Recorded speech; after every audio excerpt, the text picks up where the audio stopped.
우리 앞 옆에 계신 분들 인사 나누겠습니다. 잘 오셨습니다.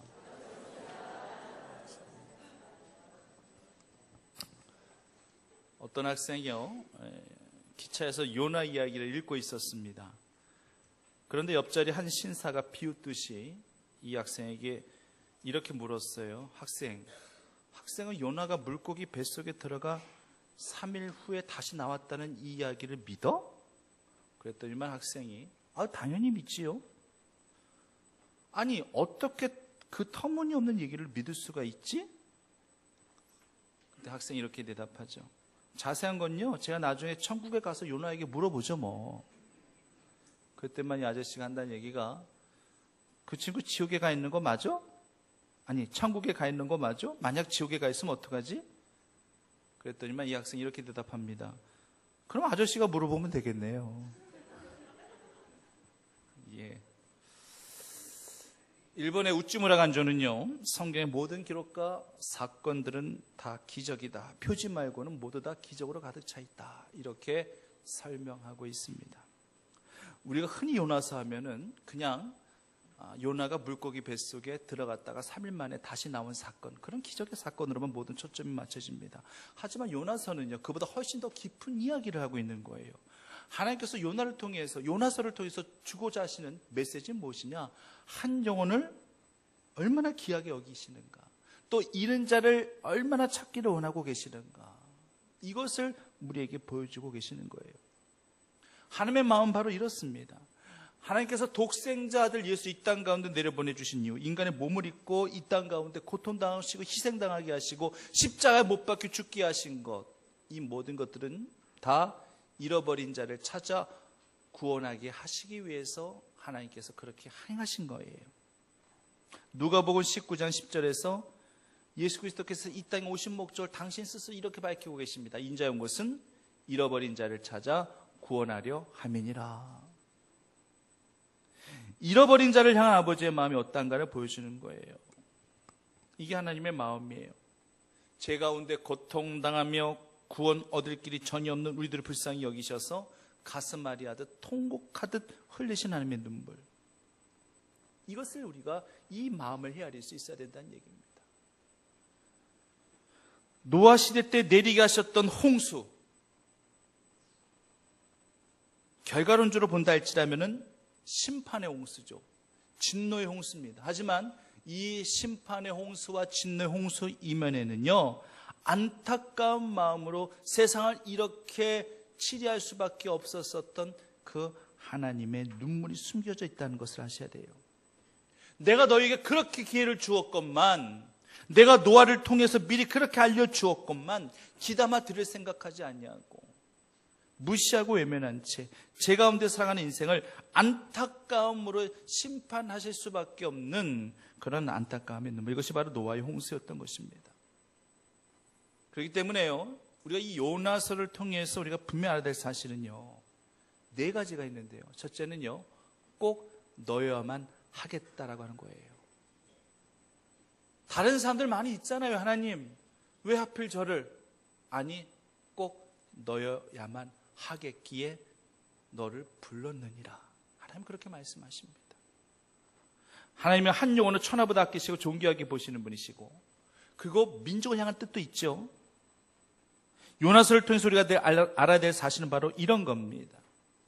멀쩡했던 바다가 갑자기 풍랑을 만나게 된 사건, 제비뽑기를 했는데 참 희한하게도 다른 배 위에 사람들 많이 있었음에도 불구하고 요나가 제비뽑기에 걸린 사건, 큰 물고기가 요나를 꿀꺽 삼켜가지고 3일 동안 물고기 뱃속에 요나가 갇혀 있었던 그런 사건, 이런 것들이 초점이 된 사건이 요나서가 아니에요. 이 모든 것들은 하나의 가정입니다. 무엇을 이루기 위한 가정이었느냐? 한 영혼을 천하보다 귀하게 여기시고 한 민족 자체를 구원하시기 위한 하나의 거룩한 가정이었다라고 하는 것입니다. 오늘 요나서의 시작은 이렇습니다. 여호와의 말씀이 아미떼의 아들 요나에게 임하니라. 하나님께서 누군가를 들어 쓰시고자 하실 때에 이 사람 쓸까 저 사람 쓸까 하나님께 저울질하지 아니하셔요. 제비뽑기하듯 그렇게 뽑지 아니하십니다. 하나님은 한마디로 콕 집어서 너야만 되겠구나, 이렇게 말씀하시는 거예요. 제가 대학교 다닐 시절만 해도 그룹 미팅을 많이 했죠. 저는 얼마 안 했지만. 보통 짝을 지을 때 제일 많이 사용하는 방법이 소지품을 사용해서 이렇게 커플을 정하는 거예요. 자기가 갖고 있는 소지품 하나씩 꺼내놓는 거죠. 상대방 여자 쪽에서 이제 차례대로 마음에 드는 소지품을 그렇게 집으면은, 내 걸 집으면 그 사람하고 커플이 되는 거예요. 아주 민주적인 방법이고요. 아주 공평한 방법이에요. 그런데 단점은 잘 깨집니다. 왜냐하면 내가 원하는 커플을, 내가 원하는 그런 대상하고 커플이 안 됐기 때문에 그냥 쉽게 깨어지는 경우가 많다는 얘기입니다. 그래서 이런 단점을 보완하기 위해서 요즘에는요, 커플을 정할 때 하나, 둘, 셋 하면 그냥 그 즉시 손가락으로 너 이렇게 정해버린다는 얘기예요. 굉장히 무지막지한 방법입니다. 나는 너하고 커플 되기를 원한다고 그냥 손가락 찢는, 서로 상대방끼리 서로 손가락이 이렇게 향해 있단다 할지라면 그 둘은 커플이 되는 거예요. 만약에 손가락질을 받지 못한 사람은 굉장히 자존심이 상하게 되는 거죠. 아마 절대 다음부터는 아마 그 미팅의 자리에 안 나갈 거예요. 난 이 사람도 좋고 저 사람도 좋고 이게 아니라 꼭 너야만 되겠구나, 꼭 너하고 커플이 되고 싶다, 이런 식으로 이렇게 직선적으로 표현하는 거죠. 하나님도 요나를 향해서 이렇게 말씀하신 겁니다. 다른 사람에게는 내가 이런 말 하지도 않았어. 난 다른 사람 쳐다보지도 않았어. 다른 사람은 안 된다. 꼭 요나 너야만 되겠느니라. 하나님 이렇게 요나를 부르고 계시는 거예요. 이렇게 하나님 앞에 붙들린 사람은요, 하나님 앞에 쓰임받는 사람들은 그 부르심의 사명이 무엇인가를 잘 깨달아야 됩니다. 그 말씀을 통해서 내게 부어주시는 하나님의 뜻을 기억해야 된다는 얘기예요.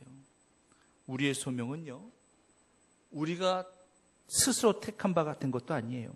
주님이 택하셨기에 오늘도 주님께서는 우리를 사도로, 선지자로, 교사로, 목사로, 그리고 거룩한 일에, 주의 일에, 교회 일에 봉사하게 하는 자로 하나님께서 우리를 택정하여 주셨기 때문에 언제나 꼭 너야만 되겠구나라는 이 하나님의 부르심 앞에 아멘으로 순종하여 그 자리를 지켜나가실 수 있는 주의 성도들 되시기를 간절히 바랍니다. 그리고 둘째는요, 내가 상달받겠다라는 것입니다. 저희가 유의하여 봐야 될 말씀이 2절 말씀이에요. 2절 말씀에서 하나님의 하신 말씀이 우리 마음에 막 비수를 꽂습니다. 어떤 말씀이냐면, 그 악독이 내 앞에 상달되었느니라. 그 니느웨 백성들의 악독함이 하나님 앞에 상달되었다는 얘기예요. 이 상달이라는 단어는 우리 기독교에서만 쓰는 그런 독특한 단어라고 보시면 됩니다. 상달은 하나님께서 받아주신 것을 의미하는 거예요. 그래서 우리는 기도 드릴 때 어떻게 기도하죠? 하나님 우리의 기도를 상달하여 주시옵소서. 우리는 이렇게 기도를 올려드릴 때가 많죠. 하나님 우리의 기도를 받기를 원하시기 때문에 우리는 이렇게 기도를 또 올려드립니다.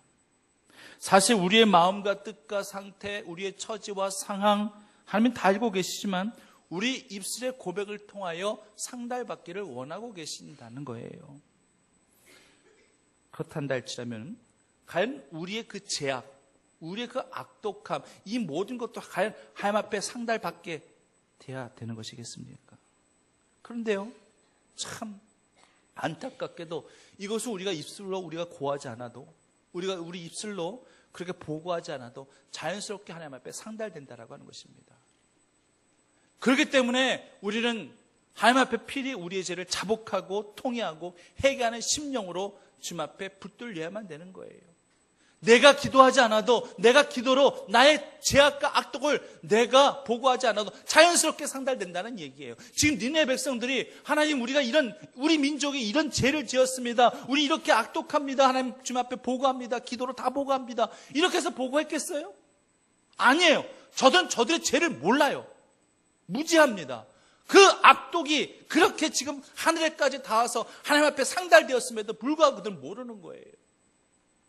기도하지 않아도 하나님 앞에 상달되는 것이 우리의 죄악이란다 할지라면 이것은 정말로 무시무시한 경계의 말씀을, 우리가 이 말씀을 받들어야 되는 거 아니겠습니까?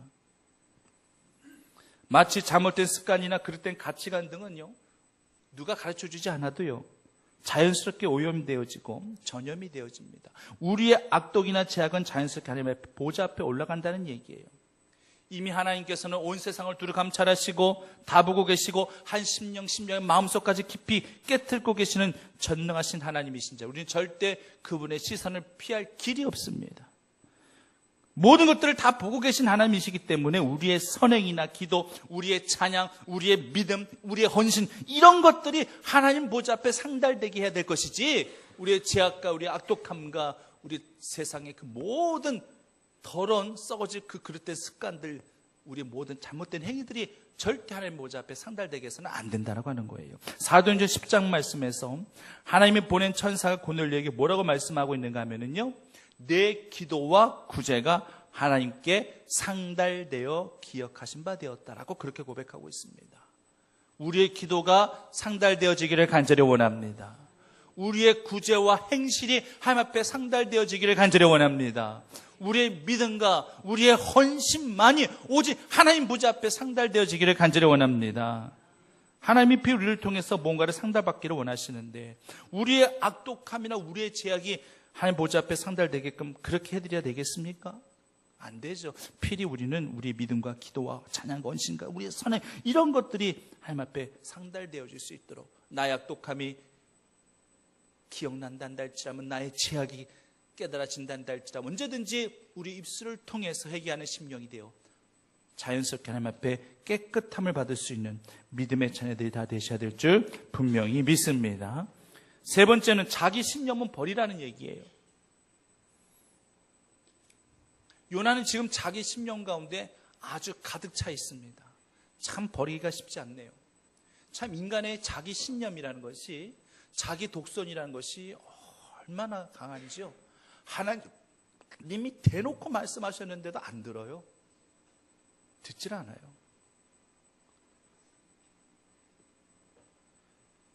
니네에 가서 세계의 복음을 전해라. 내가 너를 택정하였느니라. 내가 너를 불렀느니라. 싫은데요. 거절하는 거예요. 아예 대놓고 거절합니다. 하나님과의 부딪히기가 싫어서 나름대로 하나님의 시선을 피해보고자 니느웨 정반대 방향이 다시 쓸어 가버립니다. 요나는 자기 생각이 의롭다고 생각하는 사람이에요. 요나는 자기 생각이 정의롭다, 이것이 바로 정의다, 이렇게 생각하고 있는 거예요. 니느웨가 쓰인 아수르 민족은 이방 민족이고, 이스라엘, 선민인 이스라엘 민족을 그렇게 괴롭혔던 민족이고, 그렇게 침략했던 민족이고, 결국 북이스라엘도 아수르 민족에 의해서 멸망이 되어졌고, 그리고 이슬라엘금 조공까지 바치게 한 민족이고, 학살한 민족이고, 징벌을 받아야 될 마땅한 민족이고, 이런 민족은 이런 식으로 심판을 받아야 되는 것이, 이것이 정의죠. 이것이 의로운 거죠. 요나는 그렇게 생각하고 있었어요. 그런데 이 민족을 해결시키기 위하여, 복음을 증거하기 위해서 저를 그곳으로 보내신다고요? 말도 안 돼요, 하나님. 저 못하겠어요. 안 합니다. 거기 못 가겠습니다.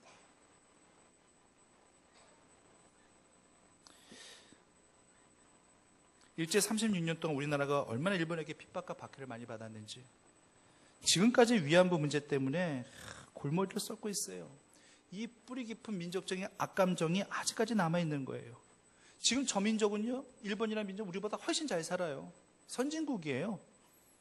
그런데 이 민족을 향한 회개의 복음을 증거하라고 한다는 할지라면, 젊은 세대는 그때 그 시절을 모르기 때문에 갈 수 있을지 몰라도, 그때의 그 핍박과 박해를 받으셨던 그 예전 세대 그분들이 그곳 가서 복음을 증거하란다 할지라면은, 아마 일본 천황 앞에 가서 복음을 증거하란다 할지라면은 그거 전하겠습니까? 저는 일부러요, 군함도 영화는 보지 않았습니다. 이번에 택시 운전사 영화는 봤어요. 근데 군함도는 일부러 보지 않았어요. 이 영화에 대한 감상평이, 이 호불호가 분명하더라고요, 보니까. 뭐 영화를 잘 만들었다, 뭐 재미있게 봤다, 뭐 이렇게 말씀하신 분들도 계셨지만, 거의 대부분 또 하시는 말씀, 결말이 매우 찜찜하대요. 개운하지가 않대요. 그리고 일본에 대한 시각이 더 부정적으로 변해버렸다라고 그렇게 말씀하시는 걸 제가 들었어요. 그때의 만행과 악독을 알게 되니까 좋은 감정을 갖고 싶어도 못 갖게 되더라는 얘기예요. 그런 이야기를 하시더라고요. 요나의 마음을 충분히 이해할 수 있을 것 같아요. 도덕적으로, 인정적으로도. 이건 도저히 자기 신념이 맞는 것 같아요. 이거 하나님은 도저히 이해 못하겠어요. 하지만 복음을 위해서라면은 네가 가진 그 모든 신념도 가감하게 깨트려라. 하나님께서 말씀하신다는 할지라면 깨어져야 될 것이 바로 우리의 신념입니다. 이것이 깨어지지 않으면 절대로 복음의 확장, 그리스도의 사랑의 전파는 있을래야 있을 수가 없는 겁니다. 하나님이 말씀하신 사랑이라는 것이 일반적인 도덕적인 잣대와 윤리적인 잣대에 근거한다 할지라면 비합리적으로 보여져요. 안 맞는 것처럼 보여집니다. 원수를 사랑하라? 이게 말이 됩니까? 나에게 피해를 입히고 정말로 철저히 원수 같은 자, 저런 자는 보복해야 됩니다. 복수해야 됩니다. 그리고 저렇게 불의를 저지르는 저렇게 악독한 자들은 어떤 방법으로도 공의로 심판을 받아야 됩니다.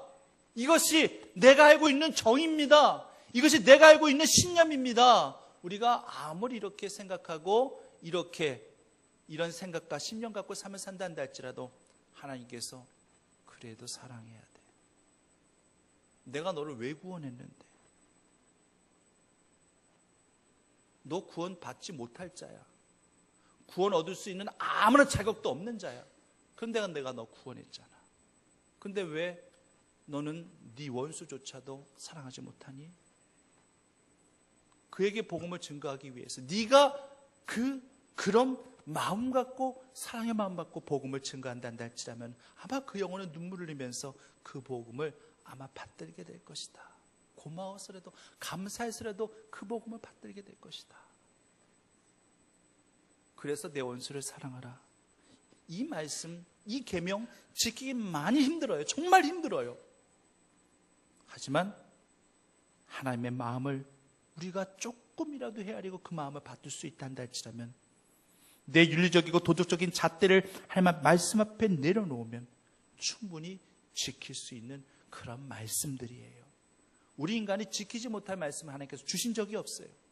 충분히 주님의 마음만 우리가 헤아리며 그 마음을 우리가 받을 수 있으면 다 지킬 수 있는 거예요. 이 요나같이요, 이 나 중심의 사람 몇 가지 특징이 있어요. 요나같이 나 중심의 사람은 첫 번째는요, 나 중심의 사람한테 극단적인 행동을 합니다. 이런 사람은 한 가지밖에 몰라요. 도안이면 뭐예요? 심히 기뻐하든지 아니면 심히 싫어하든지. 요나서 전체를 본다는 할지라도 그냥 박농쿨이 햇빛 가려줄 때 막 심히 기뻐해요. 그게 뭐라고? 그거 심히 기뻐합니다. 그러다가 벌레가 먹어가지고 박농쿨이 막 갈가져가지고 막 햇빛이 그냥 자신을 향해 다이렉트로 올 때는요 심히 싫어합니다. 죽기까지 싫습니다 라고까지 고백하는 것이 요나였어요. 극단적이에요. 자기 중심의 사람이기 때문에. 그러나 아마도 니네 사람들은 다 죽었으면 좋겠다, 아마 그렇게까지 생각했었던 극단적인 사람이었을 거예요. 두 번째, 나 중심의 사람은 남의 것은 천하게 여기고 자기 것만 귀하게 여겨요. 남의 생명, 수십만 명의 그래 니네 백성들의 생명 천하게 여기고 자기 것이라고 생각했었던 그런 박농쿨 하나 지극히 아끼는, 귀하게 여기는 그런 모습들을 한번 보십시오. 이런 사람들은요, 하나님께서 니네로 가라 한다 할지라면 꼭 자기만의 다시스를 만들어요. 피할 길을 만들어 놓아서 항상 그 길로 가려고 합니다. 이것이 바로 나 중심의 사람. 세 번째, 나 중심의 사람은요, 남에게 무관심한 것이 특징이에요. 내가 편해지고 내 욕심이 충족되어지고 내 필요가 채워지면 그만인 거예요. 다른 사람들에 관해서 무관심이에요. 성품의 열매가 없는 그런 미숙한 모습들이 보여집니다. 그래서 이렇게 우리는 이야기해야만 되는 거예요.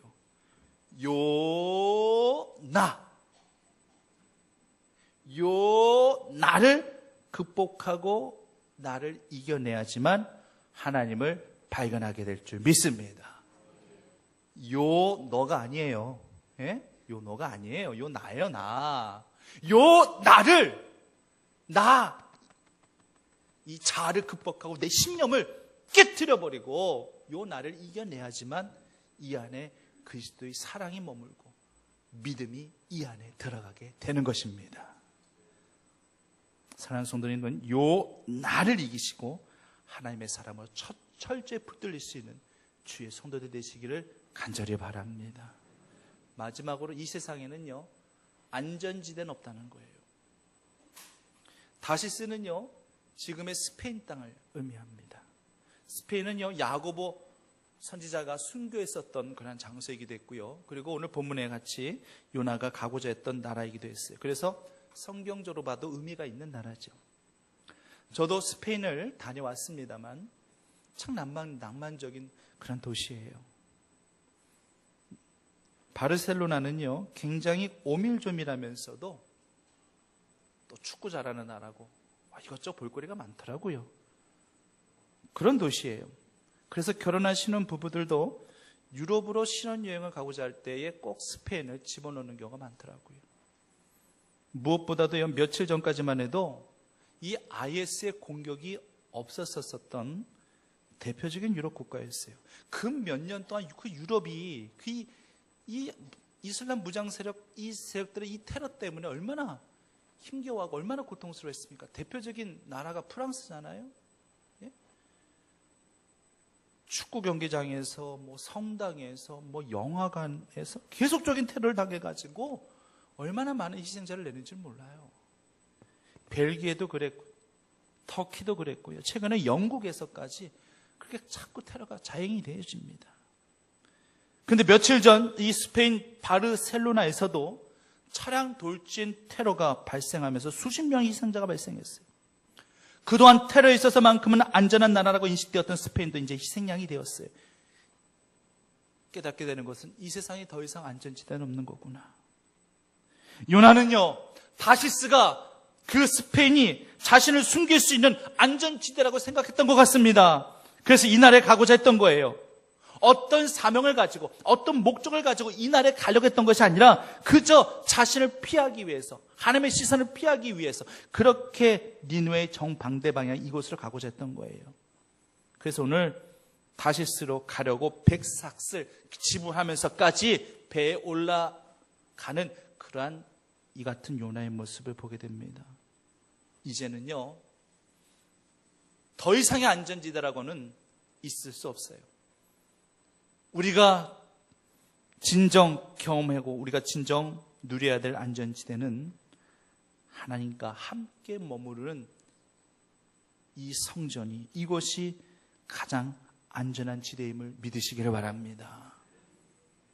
믿음이 흘러가고 기도와 사랑이 넘치고 찬양과 헌신과 섬김이 있는 이 제단이야말로 진정 우리가 이 땅 가운데 속에서도 진정 누려야 할 영원한 은혜의 안전지대임을 기억하시고 언제든지 주의 이 성전을 그리워하시며 살아가실 수 있는 믿음의 자녀들 되시기를 간절히 바랍니다. 말씀을 준비하면서 또 말씀을 보면서 조금 의아스럽게 아이러니하게 생각되는 부분이, 어떻게 하나님의 종으로 부름받은 요나가 어떻게 하나님의 시선을 피해 스페인까지 갈 생각을 했었을까? 과연 그곳에 간다면은 정말 하나님의 시선을 피할 수 있다라고 그렇게 생각했었을까? 근데 요나도 언젠가는 하나님에 의해서 자신의 존재가 드러나게 될 줄 알긴 알았을 거예요. 근데 그렇게 빨리 다시스로 가기도 전에, 스페인으로 가기도 전에 그렇게 배에서 그런 큰 풍랑들을 그가 경험하면서 하나님이 딱 브레이크를 걸 줄은 꿈에도 생각 못했었겠죠. 일찌감치 이렇게 자기가 발각될 줄은 생각지도 못했겠죠. 스페인에 가보지도 못하고 발각이 됐어요. 하나님은요, 꼭 너야만 하겠느니라, 요나 아니면 안 되겠느니라, 너야만 하겠느니라, 너야만 하겠기에 내가 너를 선택한 것인데 네가 나의 시선을 피해가지고 지금 다시스로 가려고 해? 너를 위해서 내가 큰 풍랑을 만들겠느니라, 내가 너를 위해서 큰 물고기를 준비하겠느니라, 제비뽑기를 한단다 할지라도 한 사람이 바닷속에 빠져야 된단다 할지라도 꼭 네가 걸려야 되게끔 내가 그렇게 만들겠느니라. 하나님께서 그렇게 작정하시니까 갑자기 멀쩡하던 바다가 큰 풍랑이 일어나고요, 제비뽑기를 했는데도 자연스럽게 100% 그건 요나가 당첨될 수밖에 없는 그러한 제비뽑기고요, 큰 물고기도 어떻게 딱 요나가 떨어진 그 지점에 정확하게 준비되어 있듯이 그렇게 요나가 떨어지자마자 삼켜버려가지고 3일 동안 물고기 뱃속에 요나가 갇히게 되겠고요. 이 모든 것들이 하나님의 작전된 주권적인 섭리라는 거예요. 요나를 택정하시기 위해서, 요나를 들어 쓰시기 위해서 하나님은 이 같은 역사, 주변 환경과 여건들까지도 하나님께서 만들어 가실 수 있는 분이라는 사실을 주의 성도들이 꼭 기억하실 수 있으시기를 간절히 바랍니다. 그렇기 때문에 주변 상황과 환경과 여건들에 있어서 우리는 자꾸만 외면하거나 무시할 것이 아니라 우리는 예민하게 민감하게 반응해야 해요. 혹시 이 모든 것들이 하나님께서 나를 이끌어 가시기 위해서, 나를 택정하셔서 진정 하나님의 뜻 가운데 섭리 가운데 인도하시기 위해서 이 모든 상황과 환경과 여건들을 하나님께서 그렇게 만들어가고 계시는 것이 아닌가를 늘 영적으로 민감하게 구별하면서 분별하면서 살 수 있는 생명력 있는 주의 성도들이 될 수 있어야 한다라고 하는 것입니다. 시편 139편 7절에서 10절 말씀 우리 자막을 통해서 함께 읽겠습니다. 시작.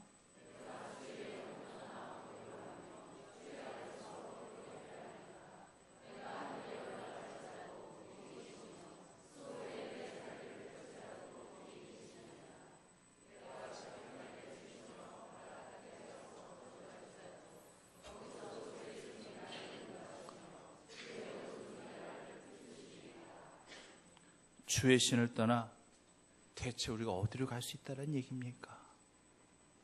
주의 시선을 피해서 우리가 어디에 숨을 수 있겠단 말입니까? 방금 읽은 말씀처럼 내가 어디에 있든지 택함받은 주의 자녀, 사명 그 붙들린 주의 자녀들은 어딜 가든지 하나님이 보고 계시고 하나님이 늘 함께 하시는 줄 믿으시기를 간절히 바랍니다. 그 순간만큼은 좀 모면해 보기 위해서 언젠가는 하나님에서 자신이 발각될 줄 알고 있으면서도 정말 니네 백성 고나라는 것은 나는 도저히 납득할 수 없습니다. 나는 못하겠습니다. 어차피 하나님과 변론해봤자 어차피 하나님은 이미 정하신 것이기 때문에, 명령하신 것이기 때문에 하나님은 절대 안 돌이켜질 것 같다는 것을 요나가 알기 때문에 그냥 하나님의 시선을 피하려고 그냥 그것을 빠져나와 본 거예요. 그런데 안 되죠. 아무것도 안 되는 거예요. 그때부터 삶의 고난, 겸하지 않아도 되는 고난들을 겸하게 됩니다. 고난이라고 하는 것은요, 두 가지 유형이 있어요. 본문처럼 하나님의 말씀에 불순종했을 때 당하는 고난이 있죠. 이건 절대적으로 우리가 깨달아야 됩니다. 바다 한가운데 속에서 이게 풍랑, 그 요나가 순종만 했단다 할지라도 이 죽음이 의식되는 이러한 풍랑 겸하지 않아도 되는 그런 풍랑이에요. 물고기 뱃속에서 3일 동안 갇혀 있다라는 거, 이거요, 요나가 순종만 했더라도 굳이 겸하지 않아도 되는 거예요. 요나가 불순종했기 때문에 이 모든 것들을 다 겸하고 이 어려움들을 체험할 수밖에 없었던 겁니다. 그나마 요나가 금방 깨닫고 회개했기 때문에 더 이상의 고통과 어려움은 없었던 거죠. 만약 깨닫지 못하고 계속 하나님을 저항하면서 대항하면서 반항적 의지를 가지고 하나님과 파워게임이라도 하도 그렇게 했단다 할지라면 아마 요나는 망신창이가 되어져가지고 기진맥진한 상태대로 아마 어디가 정말로 부러지든 어떻게 해를 입든 그런 가운데 속에서 나중에 뒤늦게 깨닫고 하나님 잘못했어요, 용서해 주세요, 아마 그렇게 고백했을 거예요. 빨리 깨닫고 돌아오는 것이, 이것이 은혜예요. 그리고 삶 가운데 당하는 고난 중에 욥과 같이 그 믿음과 신앙을 시험하기 위해서 당하는 고난과 어려움이 있죠. 이것은 테스트의 시험이기 때문에 이 시험을 잘 우리가 극복하기만 하면은 하나님의 예비된 은혜가 분명히 있습니다. 이 헤럴드 쿠시너라는 사람이 쓴 왜 선한 사람에게 나쁜 일이 생기는가, 예전에 학교 다닐 때에 참 책 제목이 인상적이어서 읽어본 적이 있어요. 어떻게 보면 자서전적인 에세이라고 보시면 됩니다. 책 내용은 대략적으로 이렇습니다. 이 천성적으로 착한 이 쿠시너는요, 교회의 훌륭한 목사님이에요. 모든 교인들로부터 존경을 받습니다. 그런데 어느 날 그의 가정에 먹구름이 드려져요. 이 3개월 된 어린 아들이 갑자기 시름시름 앓더니만 병원에서 진단을 받았는데 병원에서 진단하기를 조로증이라는 얘기입니다. 조로증이 뭔지 아시잖아요. 빨리빨리 노화가 되어지는 거예요. 그래서 10살 정도밖에 되지 않았는데도 이미 얼굴은요, 아버지보다 더 많이 늙어버렸어요. 팔순 노인처럼 그렇게 얼굴이 늙어버려가지고 이제는 더 이상 살 수 없을 정도가 되어버렸어요. 이 구신호 목사님은 대체 왜 이 가정에, 왜 나에게 이런 시련과 고통이 있는 것일까? 그 고난을 가슴에 끌어안고, 이해할 수 없는 고난을 가슴에 끌어안고 오랜 시간 기도하면서 씨름하면서 그래도 하나님의 마음을, 하나님의 입장을 헤아리며 하나님의 뜻을 구하려고 그렇게 매달리고 기도하다 보니 이런 몇 가지 인생의 교훈을 얻게 되었답니다. 첫 번째는 인생의 모든 고난은 나 혼자 당하는 것이 절대 아니다. 두 번째, 이 땅에 우연한 일은 없는 거다. 이해가 안 되지만 이 고통 가운데 분명한 하나님의 뜻이 있고 분명히 계획이 있다. 세 번째는 길을 막으신 하나님은 다른 길을 분명히 주신다. 이 땅에 있는 모든 사람들은 기쁨만을 분복으로 받고 살아가는 자들도 없고 슬픔만을 일상으로 지고 살아가는 사람들도 분명히 없다. 그리고 네 번째가 하나님은 땅의 문을 닫으실 때 하늘 문을 여시고 하나의 문이 막히면 분명히 다른 문을 열어놓고 기다려주시는 분이시다. 이 말씀을 믿고 신뢰하고 이 모든 역경들을 이겨나가고자 했던 것입니다. 참 귀한 깨달음이죠. 정말 그런 것 같습니다. 사람은요, 인생의 길이 막혀서 죽거나 망하는 것이 아니에요. 막힌 길에 대하여 절망하고 주저앉기 때문에 죽거나 망하는 겁니다. 사방팔방 막혀있단다 할지라도 하늘의 문은 열려 있거든요. 인생을 살다 보면은 이해되는 일보다도요, 이해되지 않은 일들이 더 많아요. 아마 성도님들도 경험하시잖아요. 우리가 이해하면서 살아가는 나날들보다 이해되지 않는 그러한 현상들이, 사건들이 얼마나 많은지 모릅니다.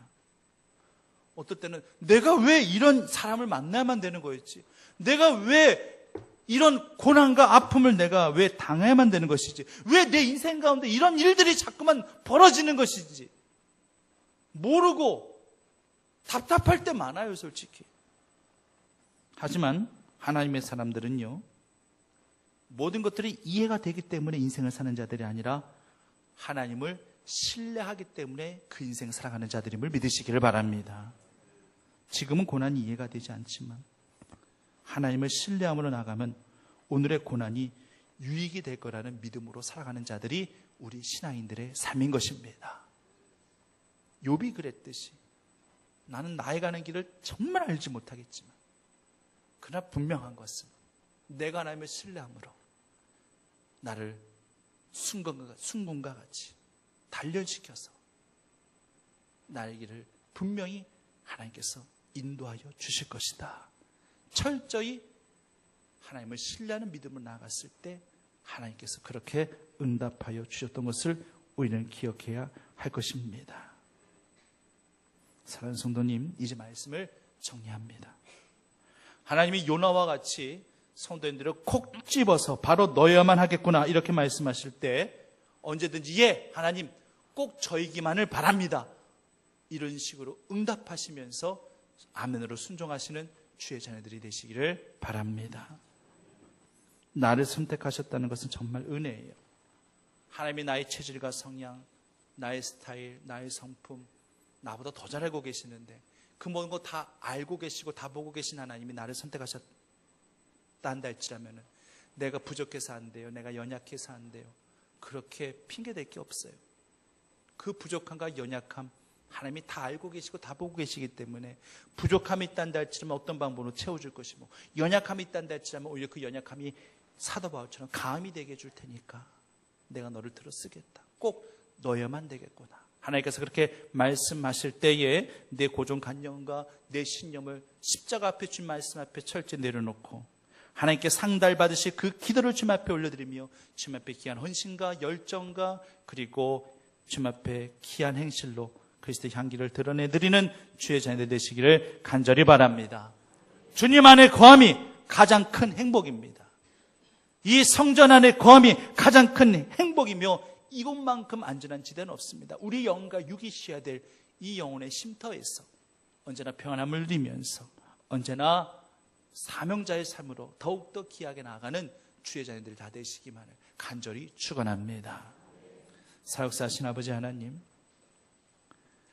꼭 넣어야만 되겠구나 라고 말씀하실 때 그 말씀을 뿌리치지 아니하고 그대로 받들어 순종하여 사명자로 택함받은 자로 나아가기에 부족함 없는 저희 모두가 되게 하여 주시옵소서. 예수님의 이름으로 기도드립니다.